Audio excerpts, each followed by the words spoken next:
آلہ وأصحابہ وأزواجہ وعلماء ملتہ اجمعین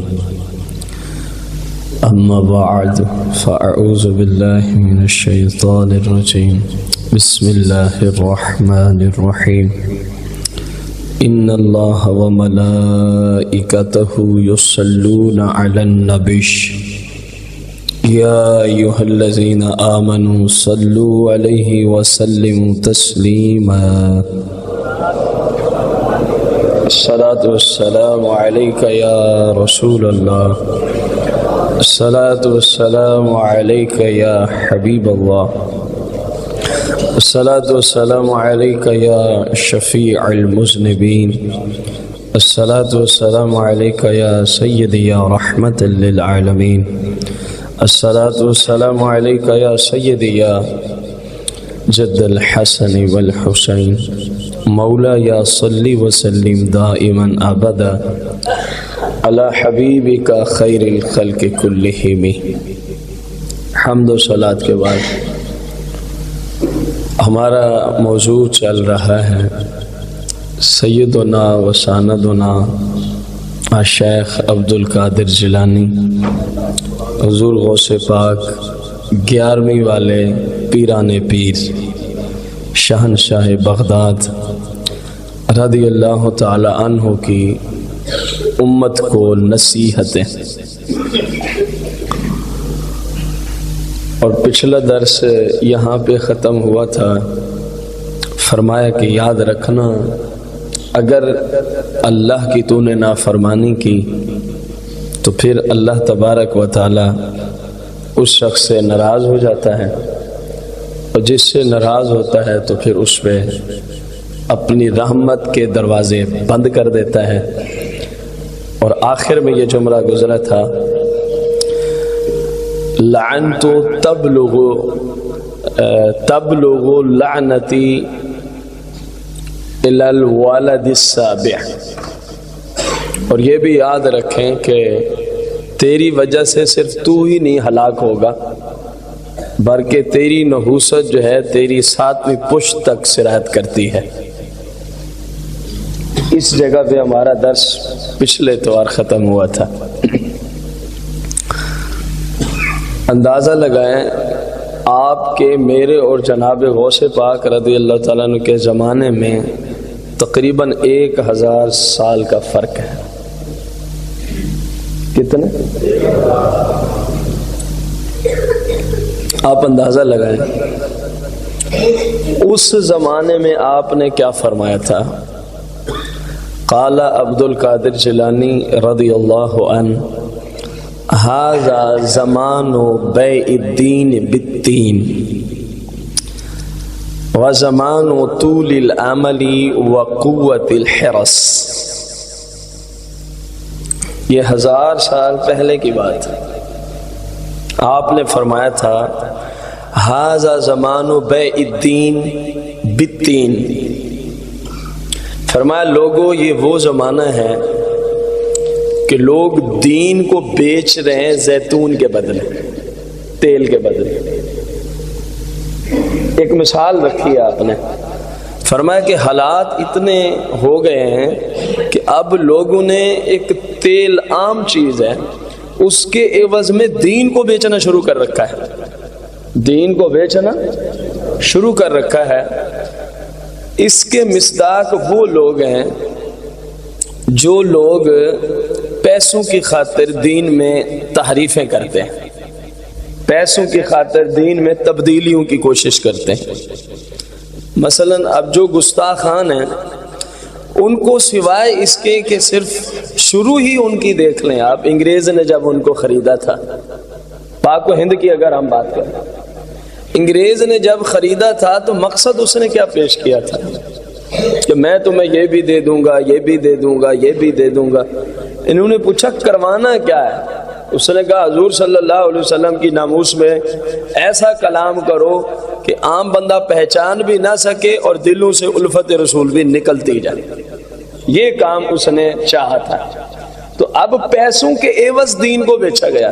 اسی طرح اس کے مصداق وہ علماء، اور ان کو کہنا تو نہیں چاہیے لیکن سمجھانے کے لیے، اور وہ مفتی خام خواہ کے مفتی جو پیسے لے کے غلط فتویٰ لکھتے ہیں، جو پیسے لے کے غلط فتویٰ لکھتے ہیں، خود بھی امت کے لیے ایک عذاب ہیں، اور جو ناسمجھ قسم کے مسلمان ہیں ان کو انہوں نے گویا تمام مفتیوں کے خلاف کر دیا.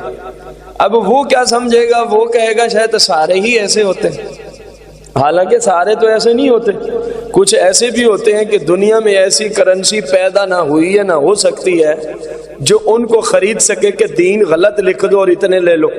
ایسے بھی تو مفتی ہی ہوتے ہیں، علماء ہی ہوتے ہیں، لیکن وہ کیونکہ جتنی عقل رکھتا ہے جو اس کے پاس گیا، اس نے کہا جی اتنے پیسے لے لو، یہ کر لو. اور یہ دارالافتاء میں باقاعدہ ایسے لوگ آتے ہیں، یہ آپ ذہن میں رکھیں، ایسے لوگ آتے ہیں. اب وہاں وہ ہوتا ہے یا مفتی صاحب ہوتے ہیں، جب ایسا کوئی مسئلہ ہوتا ہے پہلے کہتا ہے جی میرا کوئی پرسنل مسئلہ ہے، میں ذرا علیحدگی میں آپ سے بات کرنا چاہتا ہوں. تو اب تیسرا کوئی بھی نہیں ہوتا. اب یہاں پہ جو بچنے کی صورت ہے، رب چاہے گا تو بندہ بچ جائے گا، وگرنہ اس نے قلم ہی چلانا ہے، اور منہ مانگے اس نے پیسے لے لینے، منہ مانگے اس نے. اور یہ پیسے ایسی گندی بلا ہے، اس کی خاطر لوگوں نے اپنے باپ کو قتل کیا، اسی کی خاطر لوگوں نے اپنی ماں کو قتل کیا، اپنے بھائیوں کو قتل کیا، قریبی سے قریبی رشتہ توڑا گیا اسی پیسے کی خاطر. تو اللہ تعالیٰ جس پہ کرم فرمائے گا تو وہی بچ پائے گا. بندہ کہنا میں خود ایسا ہوں تو اس لیے بچ گیا، تو یہ بھی اس کی جہالت ہے، یہ بھی اس کی جہالت ہے.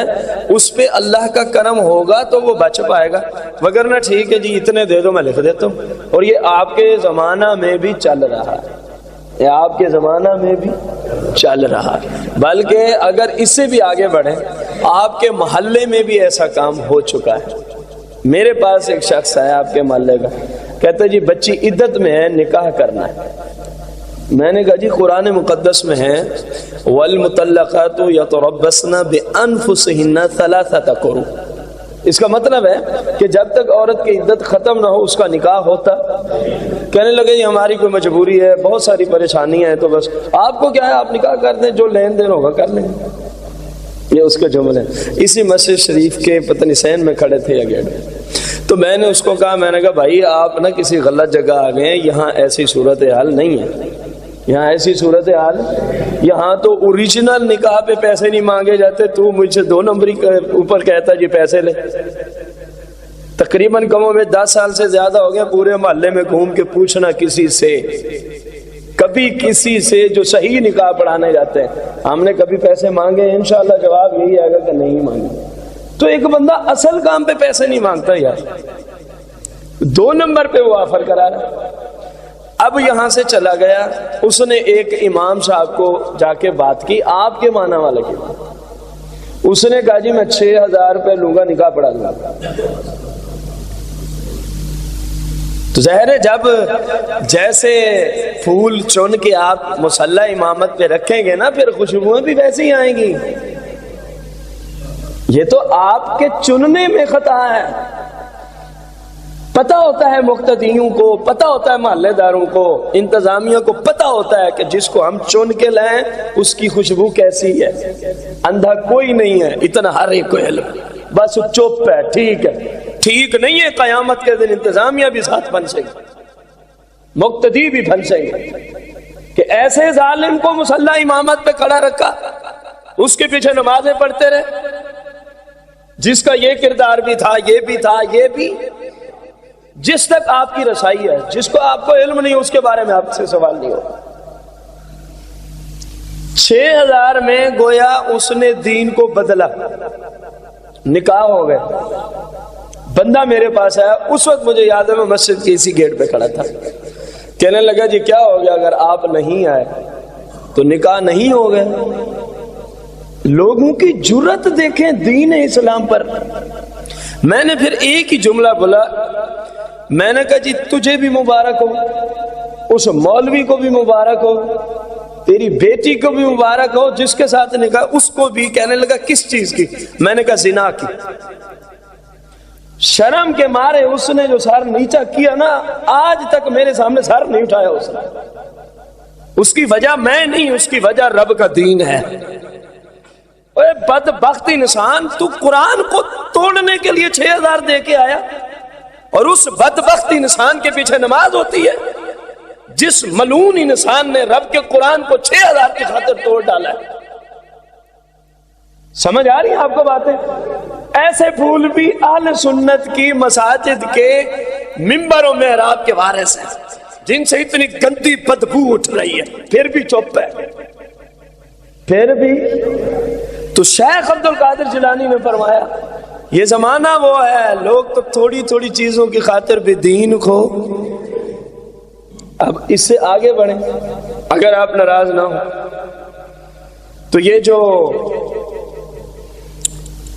آج کل کے فاسق و فاجر نعت خان آ گئے، نہ نماز ہے، نہ شریعت کے مطابق داڑھی ہے، نہ ان کو پتہ ہے کہ نعت پڑھنے کے آداب کیا ہیں، نہ ان کو پتہ ہے کہ کلام کس کا پڑھنا ہے اور کیسے جملے پڑھنے کی اجازت ہے شرعاً، کیسے نہیں پتہ چلتا۔ کوئی کنجری ناچ رہی ہے یا کوئی نعت خواہ یہاں نعت پڑھ رہا ہے، بعض تو ایسے بھی ہیں، بعض تو اب ان سے آپ ٹائم لیتے ہو، کہتے ہیں کوئی کہتے ہیں 40,000 روپیہ لوں گا پھر آؤں گا، یہ اکاؤنٹ ہے، کوئی کہتے ہیں 50,000 لوں گا پھر آؤں گا۔ چلو اس نے تو غلط کام کر ہی لیا، اگر عوام اہل سنت ہی جاگ جائے، ایسوں کو بلائے ہی نہ، ایسوں کو بلائے نہ، تو یہ بیچارے کیا کریں گے سوائے اس کے کہ کہیں گے یار جو مرضی دے دینا، بلاؤ تو صحیح، کیونکہ یہ اور کسی کام کے نہیں ہیں، یہ بالکل نرے جاہل ہیں، بدھو ہیں۔ ان کو تو اتنا ہی نہیں پتا کہ مصطفیٰ کریم علیہ السلام کی بارگاہ میں یہ جو ہم نے جملہ بول رہا ہے، اس میں آپ کی شان ہے، نعت کا معنی شان، تعریف، اس میں آپ کی تعریف ہو رہی ہے یا الٹا آپ کی گستاخی ہو رہی ہے۔ ان بدبختوں کو تو یہ نہیں پتا، ان کی شکلیں آپ دیکھیں۔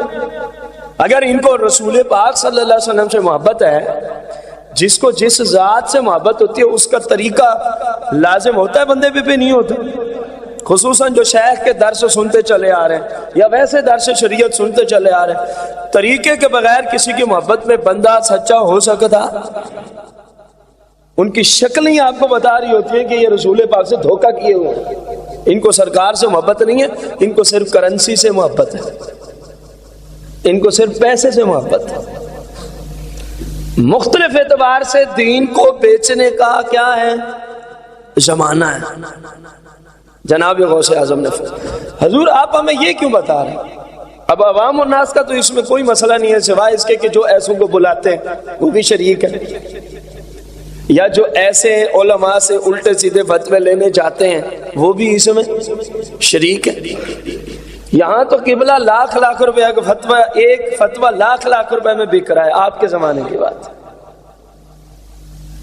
70 ہزار روپے میں فتویٰ بک رہا ہے، اور پھر اس پہ الٹا فتویٰ ہے، پھر اس کا فون نمبر لے لیتے ہیں، اس کو بلیک میل کیا جاتا ہے بعد میں کہ آج یہ پہنچا دے ورنہ میں یہ کرنے لگا ہوں۔ میرے پاس حائل ہے سانگلہ علم کسی الٹے مفتی کے پاس وہ پھنس گئے، پھنسا تو اس لیے اس نے خود غلط کام کروائے، کتنے پیسے اس بندے نے لگایا اور ابھی تک اسی سسٹم میں جا رہا ہے۔ مجھے کہتا ہے جی یہ کرو ورنہ میں یہ کر دوں گا، تو میں نے کہا قصور آپ کا ہے، آپ نے سب سے پہلے غلط فتویٰ کیوں لیا اس سے؟ تو خدا کا نام لو یار، اللہ کے دین، اللہ کا دین افہام و تفہیم کے لیے آیا ہے، اللہ کا دین ہے کہ اس کو سمجھیں سمجھائیں اور اس کے مطابق زندگی بسر، توڑنے موڑنے کے لیے رب کا دین نہیں آیا، پیسوں کی خاطر دین بدلنے کے لیے دنیا میں، ورنہ یہودیوں کے علماء کی جو قرآن مذمت کرتا ہے وہ کس چیز پہ کرتا ہے؟ میرا سوال ہے۔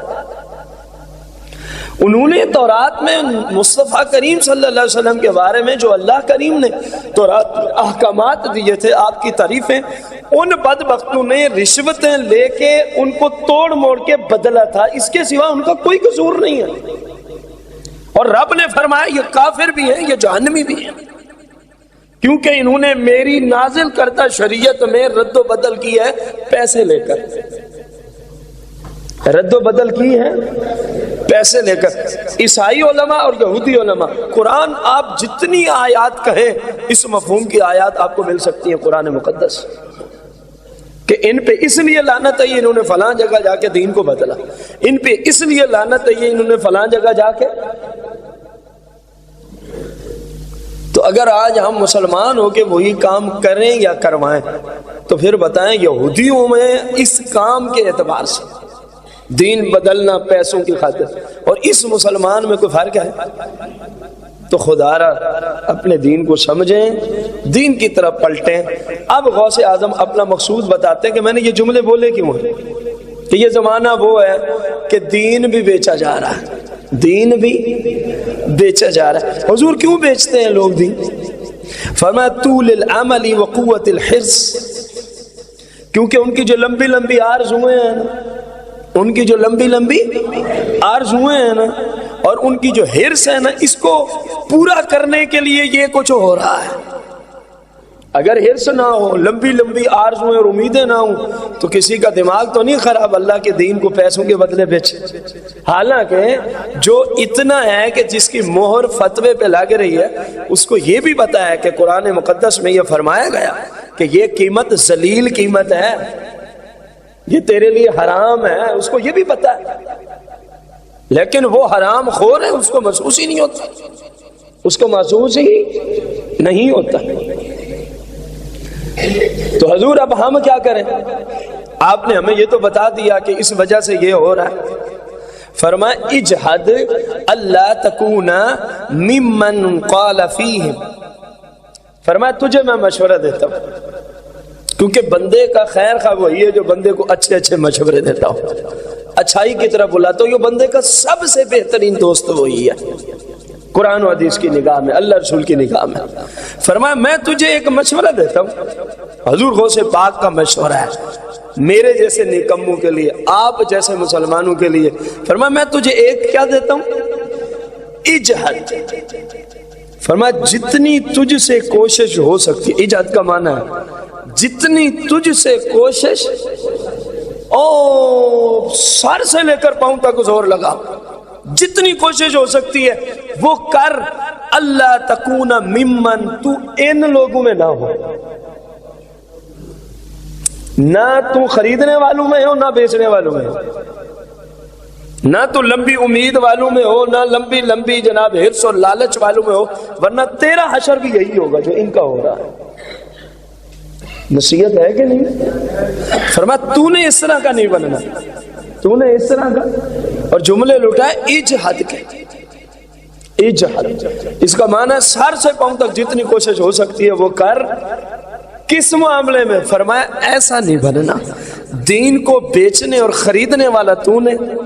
یا غوث الاعظم پھر کیسا بننا ہے؟ فرمایا دین پہ عمل کرنے والا بن جا، دین پہ عمل کرنے والا بن جا، مصطفیٰ کریم صلی اللہ علیہ وسلم کی سیرت پہ عمل کرنے والا بن جا. حضور اگر کوئی ان جیسا ہو جائے تو پھر ہوتا کیا ہے؟ وقال فیہم وقدمنا الی ما عملوا من عمل فجعلناہ ہباء منثورا کل عمل یراد به غیر وجہ اللہ عز وجل فهو ہباء منثور. شیخ عبد القادر جیلانی رضی اللہ تعالیٰ نے فرمایا اگر تو ان جیسا ہوگا تو پھر تو قرآن کی اس آیت کا مصداق ہے کہ عمل کریں گے، عمل کریں گے لیکن ان کے عمل اڑے ہوئے غبار کی مانند ہے، ہباء منثور، ان کے عمل اڑے ہوئے غبار کی مانند ہے. فرمایا جب اس میں ارادہ ہی اللہ کی رضا کا نہیں ہے، جب اس میں نیت ہی خالق کی رضا کا ہی نہیں ہے تو پھر جو مرضی عمل کر لو، جب بھی قیامت میں آؤ گے تو اڑے ہوئے غبار کی مانند ہی پاؤ گے، کوئی نیکی نظر. فرمایا ان لوگوں میں تو نہ ہو، انہوں نے غیر اللہ کا ارادہ کر رکھا ہے، انہوں نے دین کو بدلا پیسوں کے لیے، اللہ کی رضا کے لیے تو بدلنے کی اجازت ہی نہیں ہے، وہ تو منع کر رہا ہے. انہوں نے لمبی لمبی آرزویں پوری کی الٹے سیدھے طریقے سے کمائیاں کر کے، انہوں نے اللہ کو ناراض کیا ہے، رب کو راضی. فرمائے ان کے اعمال ہوئے بھی تو وہ ایسے ہوں گے جیسے ہوا منصورہ، جیسے اڑتا ہوا غبار ہوتا. یا اس کی اور مثال بھی ہے قرآن مقدس میں، آپ ریگستان میں ہونا، فل گرمیوں کا زمانہ ہو، دوپہر کا وقت ہو، آپ کو شدید پیاس لگی ہو، قرآن میں ہے یہ مسئلہ، اور اللہ کریم فرماتا ہے تو دور سے دیکھے گا نا تو وہ ریت چمکتی ایسے محسوس ہوگی شاید یہاں پانی ہے۔ جنہوں نے اس منظر کو دیکھا ہے ان کو بات صحیح سمجھ آ گئی ہوگی، شاید یہاں فرما بندہ پیاس سے مرنے کے قریب ہے، لگا دوڑنے، دوڑ دوڑ دوڑ دوڑ کے متعلقہ جگہ پہنچا تو آگے مٹی ہے، ریت، خاک ہے، کچھ بھی نہیں ہے۔ فرمایا اگر تیرے اعمال میں اللہ کی رضا نہ ہوئی تو حشر تیرا بھی قیامت کے دن ہی ہو۔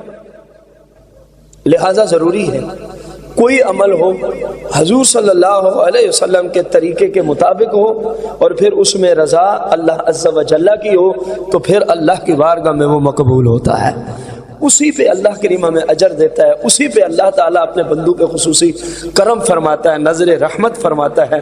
تو اس کے علاوہ گزارا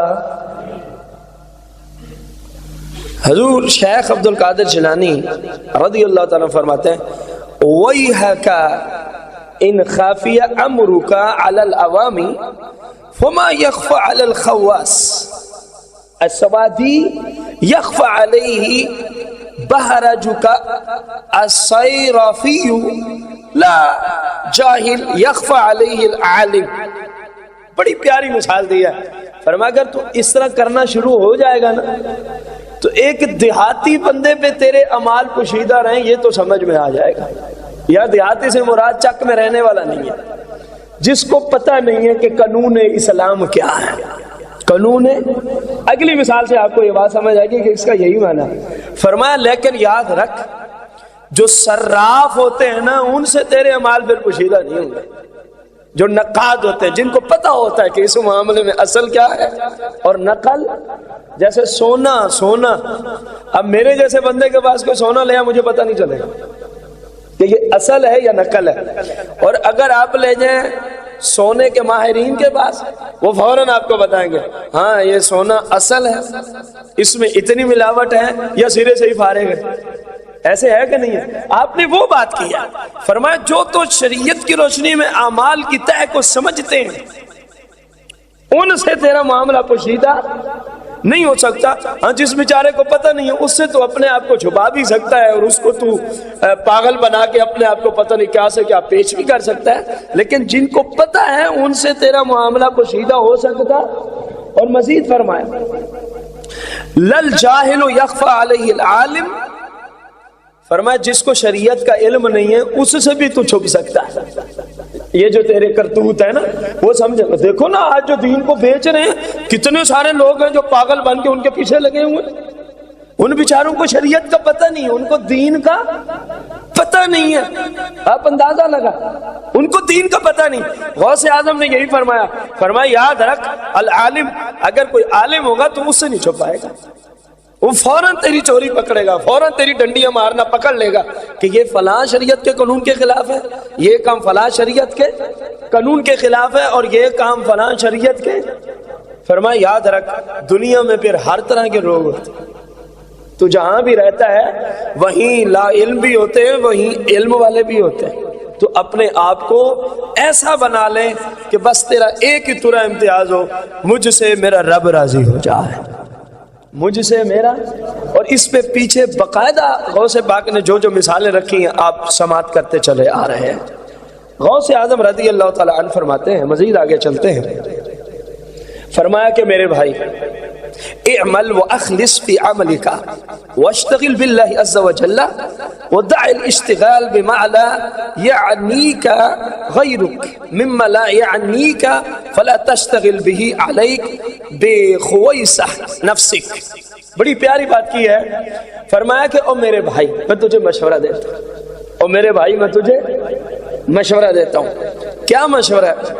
فرمایا اعمل، شریعت کے مطابق چلنا شروع کر دے، اعمل شریعت کے مطابق چلنا، اور اگلی بات وہ اخلص، اور وہ جو عمل کر رہا ہے نا فی عملک واشتغل باللہ عز وجل، وہ عمل تو بالکل اخلاص کے مطابق بجا لا، بس صرف تیرا مطمع نظر رب کی ذات ہو، کہ میں نماز پڑھنے جا رہا ہوں رب راضی ہو جائے، روزہ رکھ رہا ہوں رب راضی ہو جائے، زکوٰۃ دے رہا ہوں رب راضی ہو جائے، میں قرآن پڑھنے چل رہا ہوں رب راضی ہو جائے، دلائل و خیرات پڑھ رہا ہوں رب راضی ہو جائے، درود پڑھ رہا ہوں رب راضی ہو جائے۔ الغرض جو بھی تو کرے، فرمایا تیرے ذہن میں ہو کون؟ بلند آواز سے کون؟ فرمایا وَدَعِ الاشتغال بما لا يعنيك غيرك، فرمایا ایسے کاموں کے چکروں میں پڑ ہی نہ جن کا تجھے فائدہ ہی کوئی نہیں، وقت بھی ضائع ہو رہا ہے، الٹا تجھے جہنم میں ڈالیں گے کہ تو نے غیر اللہ کا ارادہ کیا تھا اس کام سے، تو لوگوں کو دکھلاوے کے لیے یہ کام کرتا رہا ہے، فلاں فلاں کو دکھلاوے، تیرے ذہن میں یہ تھا یہ ہو جائے یہ ہو جائے یہ۔ غوث پاک فرماتے ہیں وَدَعَ، یار ان کو چھوڑ ہی دے، ان کو ہمیشہ کے لیے چھوڑ ہی دے۔ حضور پھر ہوتا کیا؟ فرمایا تو ایسے کر، میں تجھے مشورہ دوں، یہ جو تیرا نفس ہے نا، اپنے نفس کی اصلاح کو لازم کر۔ اصل میں سارا سسٹم اس نفس پر کھڑا ہے۔ آپ دیکھیں اولیاء اور علماء ساری زندگی اسی نفس کو ذبح کرتے کرتے کرتے دنیا سے تشریف لے گئے، یہی کام کرتے رہے ساری زندگی۔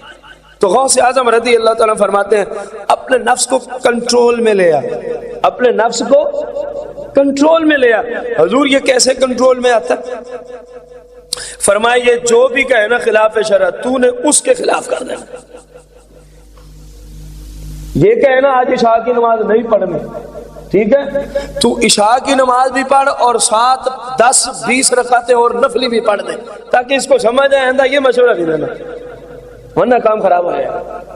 ورنہ کام، اگر یہ تجھے صبح کی نماز سے روکتا تو تہجد کے ٹائم اٹھ کے پہلے نفل پڑھ، اس کو ذلیل کر، اپنے نفس کو سزا دے، پہلے تہجد پڑھ پھر فجر کی نماز پڑھ۔ کل کو جو مرضی ہوگا تجھے یہ نہیں کہے گا فجر کے لیے نہیں اٹھنا، اس کو پتہ اگر میں نے یہ کہا تو یہ فجر سے بھی پہلے اٹھ جاتا ہے۔ جیسے جناب غوث اعظم رضی اللہ تعالیٰ صرف بیان نہیں دیے آپ نے عمل بھی کر کے دکھایا ہے۔ آپ ایک عرصہ گزر گیا تھا، 15 سال روایت میں آتا ہے، حضور غوث اعظم رضی اللہ تعالیٰ عنہ نے ہر رات ایک ٹانگ پہ کھڑے ہو کے 15 سال ہر رات قرآن پاک کا ایک ختم فرماتے رہے ہیں۔ ایک اوپر والی منزل پہ جا کر ایک دن چڑھ رہے تھے سیڑھیوں، تو دل میں آیا یار اتنا عرصہ ہو گیا سویا نہیں ہوں، نفس نے ڈالا، فرمایا اچھا تو مجھے یہ مشورہ دیتا ہے، آگے پیچھے تو اوپر والی منزل پہ کھڑے ہوتے تھے نا، اب سیڑھیوں پہ چڑھتے جا رہے ہیں، قدم رکھا ہے اٹھایا ہوا ہے، فرمایا تو نے مجھے یہ مشورہ دیا آج سونا ہے، آج کہیں تجھے سیڑھیوں پہ ذلیل نہ کروں تو مجھے عبد القادر نے کہا۔ شیخ عبد القادر جیلانی وہیں سیڑھیوں پہ کھڑے ہو گئے، فرمایا اب الحمد سے لے کر والناس سے یہیں قرآن ختم ہوگا، کل کو تو مجھے یہ نہیں کہے گا کہ سونا ہے۔ فرمایا قید کر نفس کو، اس کو ذلیل کر، یہ جب تجھے اللہ اور اس کے رسول عز و جل و صلی اللہ علیہ وسلم کی مخالفت والے کام پہ ابھارے تو اس سے بھی 2 گنا زیادہ کر دے، اس کے مخالفت میں اللہ تبارک و تعالیٰ کی اطاعت و فرما برداری اس سے بھی زیادہ کر کے جتنے سے تجھے روک رہا ہے، اس طرح یہ تیرے قبضے میں آ جائے گا، اس طرح یہ تیرے، اور جب یہ تیرے قبضے میں آ گیا، جب تو نے اس کو ذلیل اور قید کر لیا تو فرمایا جب تو اس کو ذلیل بھی کر لے قید بھی کر لے تو پھر اس کو اپنی سواری بنا لے، نفس کو اپنی، اور ظاہر سواری سوار کے تابع ہوتی ہے، آپ کو پتہ ہی ہے نا، آپ موٹر سائیکل پہ جا رہے ہیں، کار پہ جا رہے ہیں، جہاز پہ جا رہے ہیں، تو وہ کس کے تابع ہے؟ جو اس کا سوار ہے، جو اس کو چلانے والا، ایسے ہے کہ نہیں؟ تو فرمایا تو جب تیرا مطیع ہو جائے، جب تو نے اس کو قید کر دیا، ذلیل کر دیا، پھر اس کو سواری بنا لے، اس کے اوپر سوار ہو جا، اب اس کی لگامیں تیرے ہاتھ میں، جدھر چاہے مصطفیٰ کی سنت کی طرف موڑ دے، کبھی سرکار کی فلاں طریقے کی طرف موڑ دے، کبھی فلاں، کیونکہ سواری جو بن گئی، جب سواری بن گیا اب اس کی جرات ہی نہیں ہے ادھر ادھر جانے کی، کیونکہ تو ہے سوار، اور سواری ہوتی ہے سوار کے تابع، سوار کے۔ حضور جب بندے کے پاس یہ حالت بھی آ جائے، اللہ کی توفیق سے وہ نفس کو سواری بنانے میں کامیاب ہو جائے کہ بس وہ اللہ تبارک و تعالیٰ والے ہی کام کرنا شروع کر دے، تو پھر بندے میں کیا چیز پیدا ہو جاتی ہے؟ غور کرتے جائیں۔ غوث اعظم رضی اللہ تعالیٰ عنہ نے کیسی کیسی باتیں ہمیں سمجھائی ہیں۔ فرمایا جب یہ بات ہو جائے گی تو تجھے نشانی بھی بتا دیتے ہیں، پھر حالت یہ ہوگی حتی تصل الی الآخرہ تقطع بها الخلق حتی تصل الی الحق عز وجل. فرمایا پھر حالت یہ ہو جائے گی تجھے یہ محسوس ہی نہیں ہوگا میں یہ کام کر رہا ہوں تو دنیا والے ناراض تو نہیں ہو جائیں گے. بس تیری سوچ ہر وقت آخرت اور اپنے رب پہ لگی رہے گی. تیرے ذہن میں یہ کھٹکا ہی نہیں آئے گا میں تو یہ کرنے لگا ہوں فلاں راضی ہو جائے, میں یہ کرنے ہوں فلاں ناراض نہ ہو جائے, میں یہ کرنے کو فلاں. فرمایا جب سواری بن گئی یہ چیزیں تجھ سے ختم ہو جائیں گی, بس تیرے ذہن میں رب تعالیٰ اور آخرت کی منزل شروع ہو جاتی ہے. رب تعالیٰ اور آخرت کی منزل. حضور جب یہ ہو جائے تو پھر بندہ پہنچتا کہاں ہے؟ فرمایا حتی تصل الی الحق عز وجل. جب تیرے اندر یہ صلاحیت ہو جائے گی تو تو رب کے رحمتوں, برکتوں, فضل و کرم اور رموز و اسرار کے سمندر میں پھر تو سمجھ تو غوطہ زن ہو گیا ہے. پھر تو وہاں پہ غوطہ زن. حضور جب بندے کے پاس یہ بھی آ جائے تو پھر کیا ہوتا ہے؟ فرمایا حتی اذا تم لک, پھر بندہ کامل بن جاتا ہے.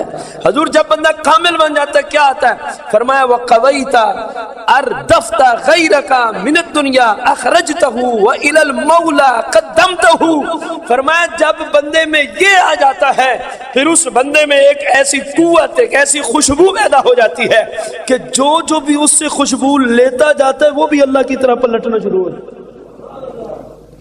جو اس بندے کے قریب آتا جاتا ہے, جو اس سے نسبت رکھ لیتا ہے, جو اس سے اس خوشبو کو لینا شروع کر دیتا ہے, فرمایا تو پہنچ ہی گیا ہے.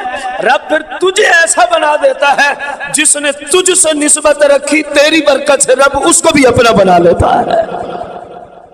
یہ وہ جملہ ہے جو شیخ نے فرمایا تھا. شیخ ہوتا کون ہے, پیر ہوتا کون ہے, مرشد ہوتا کون ہے؟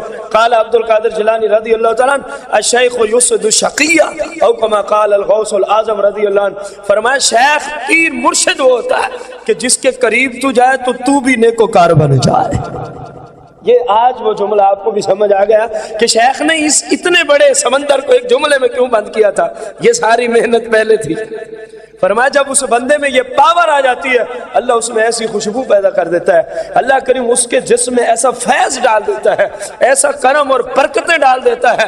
فرمایا وہ تو جا ہی رہا ہے اللہ کی بارگاہ میں, جو اس کے قریب آتا ہے اللہ اپنے فضل سے اس کو بھی راہ راست پہ چلنے کی توفیق عطا فرما دیتا ہے. جو اس کی خوشبو لے لیتا ہے رب اس سے بھی راضی, اس کو بھی اپنی بارگاہ میں آنے کی توفیق عطا فرما دیتا ہے. فرمایا یاد رکھ علیکہ بصدق الحدیث, ہمیشہ سچ بولا کر, یہ تیرے اوپر لازم ہے. تیرے اوپر کیا ہے؟ لازم ہے. حضور طویلیں بھی نہیں کرنی. فرمایا طویلیں کرنے والے ہی تو برباد ہوئے, طویلیں کرنے والے, ہیلے بہانے بنانے والے ہی تو. فرمایا بس صرف ٹھوس سچی بات, کوئی پر وہ تو نے پہلے ہی سواری بنایا ہوا ہے, پرواہ تو تجھے ہونی نہیں ہے کہ کون کیا کہے گا. صرف سچی بات کرنے کا عادی بن جا. طویلیں بھی مت گھڑ. اس کو یوں بھی کیا جا سکتا تھا, یہ یوں بھی ہو سکتا ہے, یہ مجبوری تھی اس لیے گناہ میں بیٹھے رہے, فلاں مجبوری تھی. اور یہ تو اس وقت تک ہے جب تک نفس تیرے اوپر ہے. جب نفس کے اوپر تو آ جاتا پھر یہ سارے چکر ہی ختم ہو جاتے ہیں. پھر یہ نہیں ہوتا کہ میں نے یہ کہہ دیا تو فلاں کیا کہہ دے گا. فرمایا تو اپنے اوپر حق بات کو لازم سمجھ لے, ہر حال میں تو نے حق کہنا ہے, حق سننا ہے, حق سنانا ہے. پھر دیکھ برکتیں ہی برکتیں ہیں, پھر دیکھ برکتیں ہی. حضور یہ اتنے سارے لوگ ہیں پھر یہ ناراض ہو جاتے ہیں تو پھر کیا ہوگا؟ حضور غوث اعظم رضی اللہ تعالی عنہ ارشاد فرماتے ہیں لا تخف الخلق, اور ان کا خوف ہی نہ کر. لا تخف الخلق. فرمایا جب تو نے اللہ کی توفیق سے اس منزل کو پا لیا لا تخف الخلق, پھر بندوں کا خوف ذہن میں نہ رکھ, کیونکہ تو اب ان منزلوں پہ چلا گیا ہے کہ تیرے پیچھے مصطفیٰ کا ہاتھ ہے, تیرے اوپر رب کی رحمت ہے. اب کوئی ہاتھ بڑھانا بھی چاہے گا تو رب اس کے ہاتھ توڑ کے رکھ دے گا. اب کوئی تیری طرف آنا چاہے گا رب اس کی ٹانگیں توڑ کے رکھ دے گا. اللہ جل جلالہ اپنے اس معاملے میں بڑا غیور ہے. جب کوئی بندہ اس کے دین سے مخلص ہو جاتا ہے, اگر کوئی کسی زمانے میں اس مخلص کے خلاف بولتا ہے تو رب اس کو مختلف بیماریوں میں, پریشانیوں میں مبتلا کر کے دنیا میں ہی ذلیل و رسوا کر دیتا ہے, الا یہ کہ وہ اللہ سے سچی توبہ کرتے. فرمائے ان کی پرواہ تو چلتا ہی جا، تیرا کوئی کچھ نہیں بگاڑ سکتا، تیرا کوئی. دیکھو نا بڑے بڑے بادشاہ نے وقت، ایک غریب آدمی عالم دین بعمل موجود ہے تاریخ اسلام میں، ٹکر لے لیتے تھے. وجہ کیا تھی؟ ان کو پتہ تھا اب ہمارے پیچھے مصطفیٰ کا ہاتھ ہے، یہ زیادہ سے زیادہ دنیاوی سزا ہی دے سکتا ہے، اس کے سوا اس کے پلے کچھ بھی نہیں ہے، یہ برباد ہو جائے گا، اس کی نسلیں برباد ہو جائیں گی، اس کی نسلیں. حضور کس حد تک ہم اس پہ چلیں؟ آخری بات، کس حد پہ ہم دین اسلام کی خاطر مصیبتیں اور پریشانیاں جھیلیں اور صبر کریں، اخلاص کے ساتھ رہیں؟ فرمایا میں تجھے ایک مثال دے دیتا ہوں، میں تجھے ایک مثال دے دیتا ہوں. حضور مثال کیا ہے؟ فرمایا فرعون کی بیوی آسیہ مثال ہے. فرعون کی بیوی، کثیر مثالیں صحابہ کرام میں بھی موجود ہیں، لیکن جو شیخ نے لکھی ہے میں تو وہی آپ کو پیش کر رہا ہوں نا. فرما دیکھ اس نے اللہ سے اخلاص والا معاملہ کیا، اس نے کہا جو مرضی، حالانکہ اس کا شوہر اپنے آپ کو کہتا تھا لوگوں میں خدا ہوں میری پوجا کرو. فرعون لوگوں سے اپنی پوجا کرواتا تھا، لوگوں سے اپنی. فرمایا حتیٰ کہ ایک دن فرعون کو پتہ چل گیا، ایک دن فرعون کو کہ میری اپنی بیوی مجھے خدا نہیں مانتی، یہ تو موسیٰ علیہ السلام کے رب کو اپنا خدا سمجھتی ہے. فرمایا اس کو چل گیا پتہ، اس کو چل گیا. اصل میں غوث فرماتے ہیں تجھے یہ مثال کیوں پیش کی جا رہی ہے کہ جو مرضی مصیبتوں کے پہاڑ ٹوٹ جائیں، جو مرضی بیماریوں کے پہاڑ ٹوٹ جائیں، جو مرضی مشکلات کے پہاڑ ٹوٹ جائیں، تو نے صبر کا دامن ہاتھ سے، تو نے اللہ کی بارگاہ میں گلہ شکوہ و شکایت، یہی تو اخلاص ہے، یہی تو اللہ کی سچی محبت ہے. وہ جس حال میں رکھے بندہ کہ مالک تیرا شکر ہے. ہاں دعائیں مانگنے میں کوئی مذائقہ نہیں ہے، اگر کوئی مصیبت ہے رب سے عرض کی جائے مالک اس کو دور فرما، اس میں کوئی مذائقہ نہیں، گلہ شکوہ شکایت نہ ہو. حضور کس حد تک جائے؟ فرمایا میں تجھے ایک مثال دے دیتا ہوں. حتیٰ کہ جب فرمایا پتہ چلا فرعون کو کہ میری بیوی مجھے خدا نہیں مانتی، لما تحقق انہا مؤمنۃ باللہ عز وجل، جب اس کے ہاں یہ بات متحقق ہو گئی ہے تو اللہ کی ذات پہ ایمان رکھتی ہے. آمر بہا فضرب فی یدہا ورجلیہا اوتادا، اپنے فوجیوں کو کہا اس کو لٹاؤ، لٹا دیا گیا. فرمایا اس کے ہاتھوں میں میخیں گاڑو، اس کے بازو میں میخیں گاڑو، اس کے پاؤں اور پنڈلیوں میں ٹانگوں میں میخیں گاڑو. زندہ بندہ ہے، نشہ بھی نہیں دیا گیا، میخیں گاڑو. فرعون کے فوجیوں نے میخیں گاڑنا، اوتادا من حدید، میخیں بھی لوہے کی تھی. اندازہ لگایا لوہے کی میخیں لمبی لمبی، زندہ بندے کو لٹا کے اس لیے گاڑی جا رہی ہیں، اوپر ٹھونسی جا رہی ہیں تھوڑے سے کہ تو اللہ کو ایک کیوں مانتی ہے. میں نے اور آپ نے کتنی مصیبتیں دیکھی ہیں دین میں، ذرا سوچنا، وقت نہیں ہے میں آپ کو کتنی باتیں کروں، ذرا سوچتے چلے جائیں.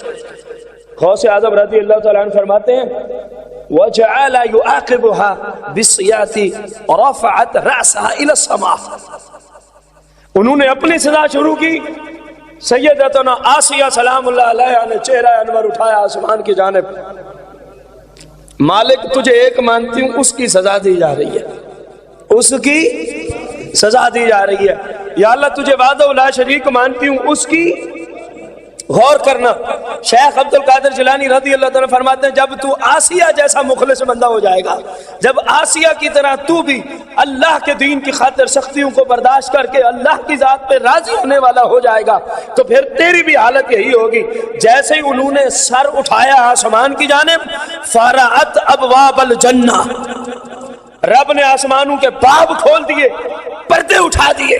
فرعت ابواب الجنہ، وہ فرعون کے محل میں رہتے ہوئے رب نے اس کی آنکھوں کے سامنے پردے اٹھا دیے. فرمایا یہ دیکھ جنت کے محل میں. فرمایا جب اس کی نگاہیں جنت کے محلات تک پہنچی، اس کی تکلیف دور ہو گئی. اس کی تکلیف، اب اس کو پتہ ہی نہیں چل رہا مجھے کوئی میخ گاڑ رہا ہے کہ نہیں گاڑ رہا. وہ جنت کے محلات میں محو ہو گئی، وہ جنت کی نعمت کو دیکھنے میں محو ہو گئی. متفتحتاً اللہ نے اس کے لیے جنت کے سارے باب کھول کے رکھ دیے. فرمایا دیکھ اگر ہمارے لیے اتنی مشکلات پہ صبر ہے تو ہم پھر اجر بھی ایسا دیا کرتے ہیں, ہم پھر اجر بھی. حتیٰ کہ وجاءہا مالک الموت لیقبض روحہا, حتیٰ کہ جناب عزرائیل علیہ السلام ان کی آنکھوں کے سامنے آئے, کہا کہ ہم اب آپ کو لینے کے لیے.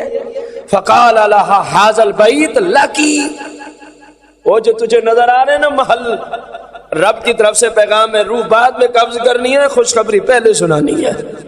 اور اس موضوع پہ بڑی طویل حدیث ہے, دورہ بخاری کے بچے پڑھ چکے ہیں کہ نیک بندے کو مرنے سے پہلے فرشتے اس کا محل جنت میں دکھا کے واپسی لاتے ہیں, پھر کہتے ہیں پریشان نہیں ہونا, اب تیری روح نکالنے یہی وجہ ہوتی ہے. جو جنتی بندہ ہوتا ہے مرنے کے بعد میں مسکرا رہا ہوتا ہے, کیونکہ اس کو پریشانی ہے تو جنت کا مال دکھا کے پہلے ہی رب دور فرما دیتا ہے, فرماتا ہے خوش خوش چلا ہماری طرف. بڑی اس میں تفصیلیں آیات ہیں. خیر جب اس نے دیکھ لیا تو میں نہیں کہہ رہا, یہ دیکھیں فضاحکت, وہ اوپر سے لوہے کی میخیں ٹھونس رہے, کوڑے برسا رہے. فضاحکت, عزرائیل سامنے ہے, میں تیری روح نکالنے ہوں, بندے کی حالت تو خیر ہونی چاہیے, لیکن جملے ہیں فضاحکت. فرمایا وہ تو مسکرا رہی تھی, وہ تو مسکرا رہی تھی. وذهب عنها علم العقوبہ وقالت رب ابن لی عندك بیتا فی الجنہ فہکذا تسیر انت. فرمایا بس میں یہ چاہتا ہوں, غوث اعظم نے فرمایا دیکھ لیا تو نے جنہوں نے اللہ کی رضا پہ رضا مندی کا اظہار کیا, جنہوں نے ہر مشکل پہ صبر کے ساتھ نظام چلایا, تو رب نے ان کو کیا انعام عطا فرمایا. وہ اپنے اعتبار سے فرعون اکبر سب سے بڑی سزا دے رہا, چھوٹی سزا تو نہیں ہے. زندہ بندے پہ جناب میکھیں گاڑی جا رہی ہیں بغیر نشے کے, ہاتھوں میں پاؤں میں پنڈلیوں میں, یہ کچھ چھوٹی سزا نہیں ہے. چاہیے تو یہ تھا چیخو پکار ہوتی, لیکن رب نے جیسے ہی اس نے سر اٹھایا کہ میرے ساتھ یہ ہونے والا, رب نے فرمایا پریشانی کی ضرورت نہیں ہے, جو ہمارے ہو جاتے ہیں پھر ہم بھی ان پہ کرم اور رحمت کی بارشیں برسا دیتے ہیں. فضاحکت, وہ مسکرا رہی ہیں. وہ حضور غوث پاک آپ نے یہ کیوں سنایا؟ فرمایا اس لیے سنایا ہے کہ میں کہتا ہوں میں فہکذا تسیر انت, تو بھی ایسا ہی بن جائے, تو بھی اللہ کے دین کے ساتھ ایسا ہی مخلص بن جا. حضور جب بن جائیں گے تو پھر کیا ہوگا؟ فرمایا وہ یقین کا علامہ ثم فتشیر علامہ ہاہنا من البلاء والآفات وتخرج من حولک وقوتک ولا تاخذ ولا تعطی ولا تتحرک. فرمایا جب تو بھی ایسا بن جائے گا جو مرضی ہوگا تجھے پریشانی کوئی نہیں آئے گی, تو رب کی رضا پہ رضا کا پیکر بن کے زندگی بسر کرتا ہی چلا جائے گا, زندگی بسر کرتا ہی چلا جائے گا. پھر آخر میں فرماتے ہیں یاد رکھ اللہ کو راضی کر, اللہ کے دین سے مخلص ہو جا, اللہ کی شریعت سے مخلص ہو جا. غوث اعظم رضی اللہ تعالیٰ عنہ کا ایک ہی مجلس میں جو بیان آپ نے فرمایا, ہم نے بہت ساری باتیں چھوڑ کر آپ کو نہ جانے کتنے اتوار ہو گئے, آج وہ کمپلیٹ ہوا. یہ آپ نے ایک ہی محفل میں بیان فرمایا تھا. میرا خیال ہے شاید کوئی آج 7واں اتوار ہے غوث پاک کا, حالانکہ اس میں نے بہت سارے کلمات ہی چھوڑ دیے جو ہماری سمجھ سے بالا تر تھے. ظرف نہیں ہے نا جی, وہ زہر برتن کے مطابق ہی چیز رکھی جاتی. تو شیخ عبد القادر جیلانی کے بیانات یوں ہوا کرتے تھے. نصیحت کے لیے اب ایک دو باتیں ہیں. حدیث پاک ہے, رسول اکرم نور مجسم صلی اللہ علیہ وآلہ وسلم نے ارشاد فرمایا کہ جبریل امین میرے پاس پڑوسیوں کے حقوق لاتے رہے حتیٰ کہ میں نے سمجھا کہ اب کوئی حکم آئے گا کہ اللہ فرمائے گا پڑوسی تیری وراثت میں بھی شریک ہے. نمبر 2, یہ نمبر 1. نمبر 2, میرے آقا علیہ السلام نے ارشاد فرمایا غلاموں کے متعلق جو بندے کے ماتحت ہے, غلاموں کے متعلق جبریل میرے پاس اللہ کا حکم لاتے رہے حتیٰ کہ میں نے سمجھا یہ جو غلام کی آزادی کا حق ہے نا, آقا سے چھین کے شاید غلام کو ہی دے دیا جائے. نمبر 3 فرمایا جبریل امین میرے پاس بیویوں کے متعلق حکم لاتے ہی رہے کہ حسن سلوک معافی درگزر جب تک شریعت نے تقاضا کرے کہ اس کو نکال دے گا، درگزر حتیٰ کہ میں سمجھنے لگا کہ شاید اب حکم کوئی نازل ہو ہی جائے گا کہ یہ جو طلاق کا حق ہے نا، یہ شوہر کا نہیں ہے بلکہ بیوی کو ہی دے دے۔ آپ سب جانتے تھے، یہ ہمیں اہمیت بتانے کے لیے جملے بولے جا رہے ہیں۔ میرے آقا کریم علیہ السلام فرماتے ہیں جبریل میرے پاس مسواک کے متعلق تاکیدیں لاتے ہی رہے حتیٰ کہ میں گمان کرنے لگا میری امت کے بندے اپنے مسوڑے چھیل کے رکھ دیں گے، اور ہماری حالت ہے ہم 5 وقت وضو کے ساتھ ہی مسواک نہیں کر سکتے، حالانکہ سرکار علیہ السلام کا فرمان جس وضو میں نماز سے پہلے مسواک کیا جائے بغیر مسواک والے وضو کی نماز سے 70 گنا اس مسواک والی نماز کا اللہ کے ہاں درجہ بلند ہو جاتا ہے۔ فضیلت یاد ہے۔